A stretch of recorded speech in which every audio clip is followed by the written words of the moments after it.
Every spirit అంటే ప్రతి ఆత్మ, డిఫరెంట్ స్పిరిట్స్, ఆయా ఆత్మలు, spirit of enemy of Christ, క్రీస్తు విరోధి ఆత్మ. ఇవి ఉన్నాయండి. ఘట సర్పము, క్రూర మృగము, అబద్ధ ప్రవక్త, ఇవి యేసయ్యకు సంబంధించిన వారు కాదు. వాళ్ళ నుంచి ఆత్మలా కనపడవు, కప్పల్లా కనపడతాయి. కప్ప మంచిదే కావచ్చు, కప్పలాంటి ఆత్మ మంచిది కాదు. ఏదైనా నీలో ఉన్నవాడేవాడు, నాలో ఉన్నవాడేవాడు, నాలో పరిశుద్ధాత్మ దేవుడు ఉంటే కప్పలాగా క్రమం లేకుండా మనం బ్రతకం. కప్ప గంతులు, కుప్పి గంతులు దేవుని దగ్గర పడనే పడవు. ఆత్మదేవుడు క్రమం నేర్పిస్తాడు. ఆత్మదేవుడు సంప్రదాయం నేర్పిస్తాడు. అంటే లోకానుసారమైనది కాదు. యేసయ్య మనస్సు ఎలా ఉంటుందో పరిశుద్ధాత్మదేవుడు కూడా అదే మనసు ఉంటుంది. దయచేసి మొదటి తిమోతి పత్రిక చూడండి ఒకసారి. తిమోతి భక్తుడు, పౌలు యొక్క ఆత్మీయ కుమారుడు తిమోతి, ఆయన కూడా ఒక సంఘాన్ని నిర్వహిస్తూ ఆత్మ ద్వారా ఒక మాట చెబుతాడు. మొదటి తిమోతి పత్రిక, దయచేసి గ్రంథాలను తెరవండి, వాక్యం రెఫర్ చేయండి. మొదటి తిమోతి పత్రిక 4వ అధ్యాయము మొదటి 2 వచనాలు. అయితే జాగ్రత్తగా ఈ మాటలు గమనించండి మీరు. ఇది పాస్టర్ గారు చెప్పే మాట కాదు, సాక్షాత్తు దేవుని సేవకులు ఆది సంఘంలో చెప్పబడిన మాటలు ఆత్మదేవుడే మనకు వివరిస్తున్నాడు.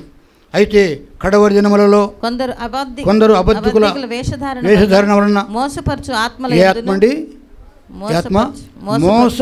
ఆత్మల యందును దయ్యముల బోధ యందును లక్ష్యముంచి విశ్వాస భ్రష్టులగుదురని ఆత్మ తేటగా చెబుతున్నాడు. హల్లెలూయా.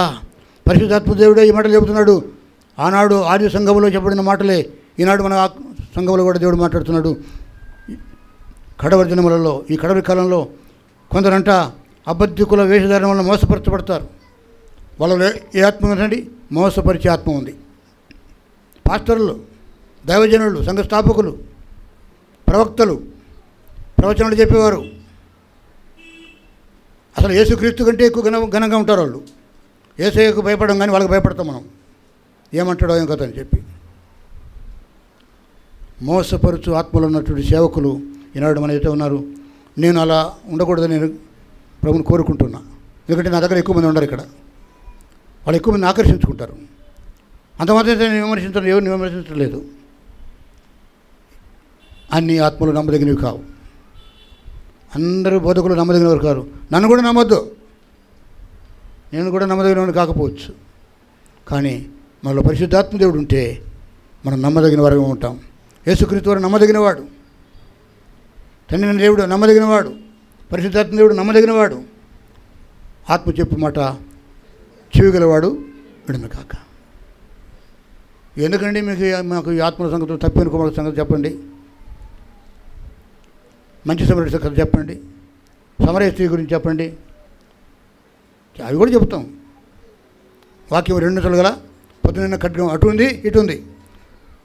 అవసరమైతే ఖండిస్తుంది, అవసరమైతే హెచ్చరిస్తుంది, గద్దిస్తుంది, లేదా అవసరమైతే ప్రియంగా మాట్లాడుతుంది. దేవుడు అన్ని విధములుగా మాట్లాడతాడు. మనం సరిచేయటానికే, మనల్ని స్థిరపరచడానికే, మనల్ని ఆయన అంటుకట్టుకోవడానికే ఆయన కృప మనతో ఉంది. ఆయన ఆత్మను ఆశ్రయిద్దాం. యేసుక్రీస్తు వారు దేవుని కుమారుడై ఉండి కూడా ఆయన ఆత్మను పొందవలసిన పరిస్థితి ఉంది. ఆయన బాప్తిజం పొంది ఒడ్డుకు రాగానే పరిశుద్ధాత్మ దేవుడు ఆయన మీద దిగాడు. ఆయన ఆత్మే ఆయన మీద దిగింది. ఆయనకు ఆత్మ ఎందుకండి? ఆయనకు ప్రార్థన ఎందుకు? ఆయన ఎందుకు తండ్రి చిత్తాన్ని నెరవేర్చాలి?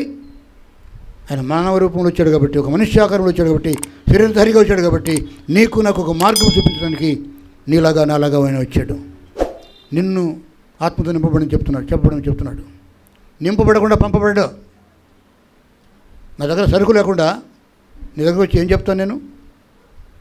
దుకాణంలో ఏముండాలండి? సరుకులు ఉండాలి. సరుకులు ఉంటేనే దుకాణానికి వెళ్తారు. కొంతమంది వ్యాపారం జరిగినా జరగకపోయినా దుకాణం నిండా ఏం పెడతారండి?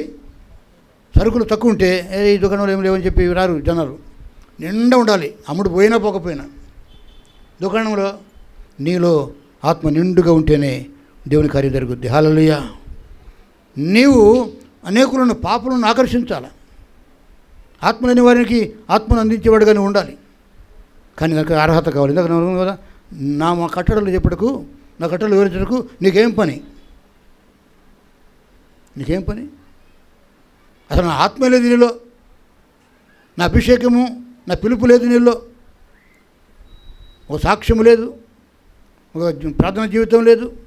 యోసేపు మరియమ్మ యేసుక్రీస్తు వారికి 12 సంవత్సరాల వయసులో ఉన్నప్పుడు మొట్టమొదటిసారి ఐగుప్తు నుంచి వచ్చిన తర్వాత వారు యెరూషలేము మందిరానికి వెళ్ళారు. యేసుక్రీస్తు వారికి అప్పుడు 12 సంవత్సరాల వయసు. ఆ తిరునాళ్ళకి వెళ్ళారు పస్కా పండగకి. కోట్ల మంది అక్కడికి మాలయానికి వచ్చేవారు. ఆ రోజుల్లో ట్రాన్స్పోర్టేషన్ సరిగా లేదు, బస్సులు లేవు, లారీలు లేవు. పోతే ధనవంతులు గుంటల మీద గుర్రాల మీద పోతారు. వీళ్ళు పేదోళ్ళు కాబట్టి నడిచిపోయారు. వెళ్ళడానికి వెళ్ళారు కానీ యేసుక్రీస్తు వారు ఎక్కడ తప్పిపోయాడు. ఏమైంది? ఆ తిరునాళ్ళలో, ఆ విందులో, ఆ వినోదంలో, ఆ పండగలో, ఆ జనాల్లో ఎక్కడ తప్పిపోయాడు. వస్తున్నాడులే పిల్లోడు అని చెప్పి యోసేపు మరియమ్మలు తొందరగా వెళ్ళాలని ఉదయం ప్రయాణం చేశారట. ఉదయం మొదలుకొని సాయంత్రం దాకా ప్రయాణం చేశారు. చీకటి పడుతుంది, పిల్లోడు ఎక్కడున్నాడు, అబ్బాయి ఎక్కడున్నాడు అని చూస్తే అబ్బాయి కనపడంలా. Jesus is missing. యేసు కనపడటం లేదు, అయ్యే పిల్లోడు కనపడటం లేదు అని చెప్పి తల్లిదండ్రులు అప్పటికి యేసుప్రభు ఒకడే వాళ్ళ కొడుకు. మళ్ళీ వెనక్కి వచ్చారు. వాళ్ళ జనప్రయాణం మళ్ళీ నడిచి వచ్చారు. ఎంతసేపు ఎన్ని గంటలు పట్టిందో వచ్చేసారు. చూస్తే యేసుక్రీస్తు వారు ఎక్కడే ఉన్నాడండి? ఆలయంలో ఉన్నాడు.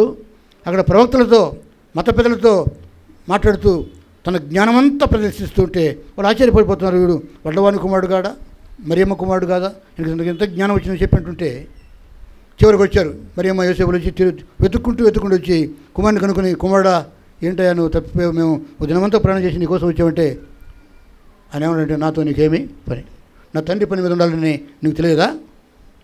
ఎవరి పని మీద ఉన్నాడండి యేసయ్య? నా తండ్రి పని మీద ఉన్నా నేను. ఎందుకు తెలుసా? యేసయ్యలో నా ఆత్మ పరిశుద్ధాత్ముడు. హల్లెలూయా. పరిశుద్ధాత్ముడు ఉంటే ఆత్మకార్యం నీలో జరగాలి. దేవుని కోసమే నువ్వు ప్రయాసపడాలి. లోకంలో ఉంటాం కాబట్టి మనకు పోషణ కోసం మన వస్త్రము, మన బట్టలు, మన తిండి, మన చెప్పులు, మన పిల్లలు, మన కుటుంబము అటువంటి ప్రయాసపడతాం. కానీ